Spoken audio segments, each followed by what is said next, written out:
Hello friends, this is Israr Khan, group CEO Brahma Gaup.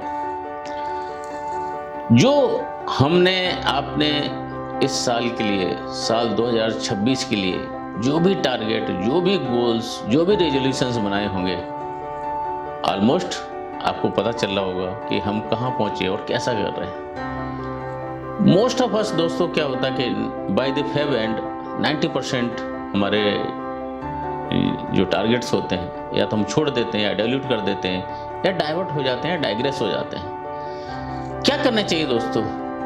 हमने खुद से कमिटमेंट किया था, हमने खुद से प्रणय लिया था, हमने खुद से प्रणय लिया था कि हम ये चीज़ें करेंगे, अपनी बेहतरी के लिए करेंगे, अपनी अच्छी लाइफ के लिए करेंगे, और for whatever reason we have decided, but एक हमने कमिटमेंट तो किया था। और दोस्तों, अपने आप से किया कमिटमेंट जब इंसान तोड़ता है ना, तो उस अपनी आंखों में ही गिर जाता है। तो ऐसा क्या करें कि जो हमने कमिटमेंट अपने आप से किए हैं, जो हमने अपने आप से वादे किए हैं, वादा खिलाफी ना करें, कमिटमेंट को ना तोड़ें। तो कुछ चीज़ें मैं जो डिस्कस कर सकता हूं आपसे कि वो एक, अगर हम अच्छी तरह से उन चीज़ों को एनालाइज करते हैं तो हो सकता है वो आपको हेल्प करें। लेकिन एक चीज़ है, एक वादा करें आप कि आप पूर्ण ईमानदारी के साथ में सेल्फ एनालिसिस करेंगे। Be ruthlessly honest with yourself. अगर आप अपने आप से सच नहीं बोलेंगे, अपने आप से झूठ बोलते रहेंगे, तो दोस्तों जिंदगी में कोई भी नहीं, कोई भी कोच लेके आ जाइए, कोई भी टॉपिक लेके आ जाइए, कुछ भी लेके आ जाइए, वी कांट हेल्प। तो सबसे इम्पोर्टेंट चीज़ है कि अपने आप से रूथलेसली ऑनेस्ट होना। रूथलेसली ऑनेस्ट होने के बाद सबसे इम्पोर्टेंट क्या है कि जो हमारा कमिटमेंट का लेवल है, मैं हमेशा बोलता हूँ कमिटमेंट के लेवल में I am trying my best is the most dangerous thing. I am not trying my best. What should be the things? I take whatever, I do whatever it takes to do. मैं वो सब चीज़ करूँगा जो इसके करने के लिए ज़रूरत होती है। होता क्या है कि हम ट्राई के चक्कर में लेफ्ट राइट कोई ना कोई बहाना ढूंढ लेते हैं और उस सिचुएशंस में, उस हालात पर, उन चीज़ों पर हम ब्लेम डालते हैं और अपने आप से बचते हैं, बिकॉज हम अपने आप से ऑनेस्ट होते ही नहीं हैं, होना चाहते भी नहीं हैं। तो क्या करें दोस्तों? सबसे इम्पोर्टेंट चीज़ क्या है कि जो अभी हमने रेजोल्यूशंस बनाए थे, गोल सेट किए थे, उनके लिए टाइमलाइंस जो सेट की थी वो क्या थी?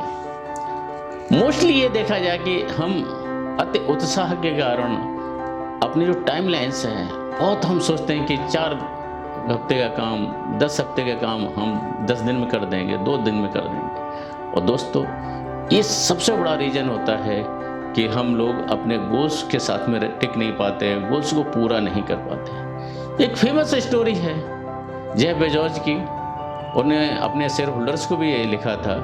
क्या लिखा उन्होंने कि मैंने एक हैंड स्टैंड सीखना था। आदमी हाथ के बल खड़ा होता है। And when I went to my coach, I told my coach that I want to learn handstand. And coach ने पूछा, आपको लगता है कितने वक्त में आप कर पाएंगे? बोला, I am fully committed, I am physically very strong, so not more than 2 weeks. And to his surprise, coach ने बोला कि no, it will take at least 6 months. दोस्तों, जेफ बेजोस जैसा बहुत इंटेलिजेंट आदमी, बहुत कमिटेड आदमी, जिसने अमेजन को कहाँ से कहाँ पहुँचाया, अगर वो फेल कर सकते हैं अपने टाइमलाइंस में एस्टिमेट करने में, हम लोग तो कुछ भी।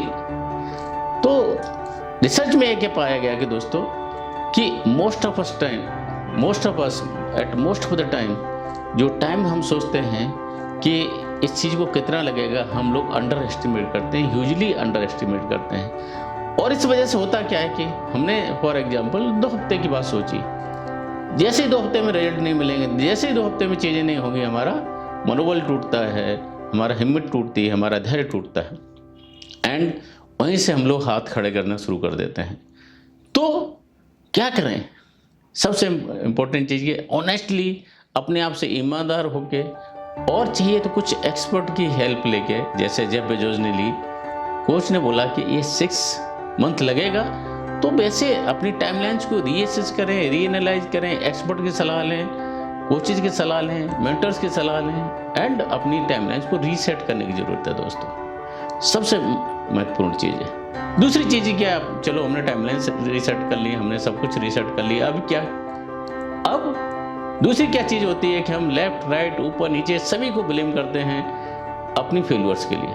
और दोस्तों ये सबसे डिफ़िकल्ट चीज़ होती है। जब तक हम ये नहीं बोलेंगे कि हमारे फेलियर्स की जिम्मेदारी हमारी खुद की है, हमने जो चीज़ नहीं कर पाए, हम जो बार बार फेल हो रहे हैं, इसके लिए मैं मौसम, समाज, भाई बहन, परिवार किसी को ब्लेम नहीं कर सकता, बिकॉज ये मेरी अपनी जिम्मेदारी है। जो विक्टिमहुड का कार्ड होता है ना दोस्तों, कि मैं तो बेचारा हूँ, मेरे साथ ऐसा हो गया, मेरे साथ वो हो गया, ये बुलशिट है दोस्तों, कुछ नहीं।